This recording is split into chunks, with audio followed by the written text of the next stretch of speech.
a gente fala que durante a Comissão de Constituição e Justiça do Senado, que rejeitou a matéria da blindagem, o senador Eduardo Girão disse que há chantagens e interferências diante do STF sobre o Legislativo. O senador também fez várias críticas sobre o voto secreto e o foro privilegiado a líderes de partidos. Vamos ouvir então o que disse Eduardo Girão, hoje um pouco mais cedo. Nós vivemos um sistema de chantagem aqui entre alguns ministros do STF. Isso, inclusive, saiu matérias públicas e em algumas votações interferência direta com relação a posicionamento de parlamentares, mas não tem o menor cabimento. Em pleno século XXI no Brasil, a gente ter voto secreto para admissibilidade de processo contra parlamentares. Isso não faz o menor sentido. E eu quero aqui também dizer que ampliar o foro privilegiado para dono de partido vai completamente contra os anseios da sociedade. Porque o próprio Senado Federal votou há 7 anos uma PEC do senador Álvaro Dias por unanimidade para que a gente acabasse com o fim do foro privilegiado. O que é que significa isso, senador Fernando Eire? Que os processos que estão na mão de ministros do Supremo, seja de senador, seja de deputado, seja de correligionários, saiam das mãos desses 11 ministros e vá para as instâncias inferiores, inclusive primeira instância. Por que nós temos que ser diferentes da população? Não tem cabimento isso.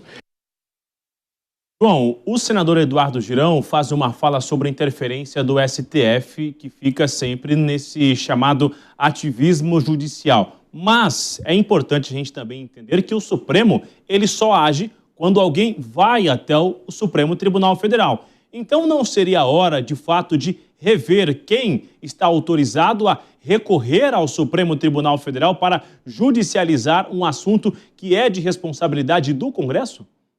Perfeito, Bruno. Até porque o que a gente observa é que, em teoria, o Supremo Tribunal Federal seria uma corte constitucional, não uma corte necessariamente recursal, que lavra inquéritos, que julga todos os políticos a todo instante. Em teoria, seria uma corte constitucional. Agora, realmente faz... E vamos lembrar que a nossa Constituição de 88, já tão emendada, né, que sequer pode ser reconhecida como texto original, ela advém de um período de um regime de exceção, que era o chamado regime militar. Então, ela veio muito garantista em todos os termos, permitindo o máximo possível o acesso de todas as partes a todas as instâncias e blindando os políticos. E agora a PEC da blindagem quer fazer uma blindagem ainda maior, alegando se proteger do próprio Supremo, que ficou super poderoso. Então, assim, não tem resposta certa para essa pergunta, mas o fato é que deveriam ser possível menos partes provocarem o Supremo e o Supremo se intrometer, evidentemente, após provocação e só em temas pontuais que dizem respeito à Constituição.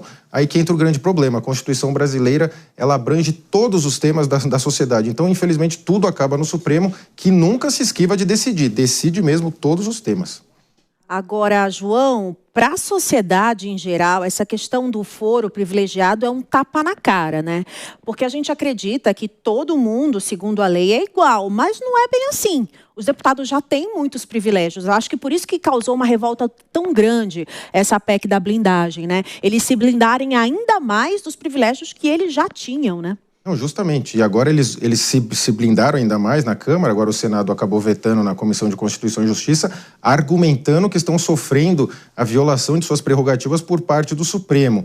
O que fica me parecendo, Márcia, é que as respostas da Câmara a essa alegada supressão de poderes por parte do Supremo é sempre a resposta mais equivocada possível, como ficou bem claro nesse caso da PEC da blindagem. Os parlamentares sofreram um enorme desgaste para alegar, a gente vai agora, por meio de votação secreta, decidir a questão de cassação. Os líderes de partido também vão ter o chamado foro privilegiado, que hoje em dia não é tão privilegiado assim como se imaginou no início, ser julgado somente pelo Supremo. Então a resposta me parece sempre a resposta errada. Um outro exemplo foi na questão da liberação, da chamada liberação das drogas, que o Supremo chegou a decidir até a quantidade de plantas e a quantidade de maconha, de cannabis sativa que a pessoa poderia ter. Aí a resposta do Congresso foi fazer uma PEC criminalizando qualquer posse de droga em qualquer situação. Ou seja, o Congresso quer ser ouvido, é o poder que efetivamente representa as pessoas, que detém os mandatos, mas as respostas que vêm do Congresso, infelizmente, são sempre as piores possíveis.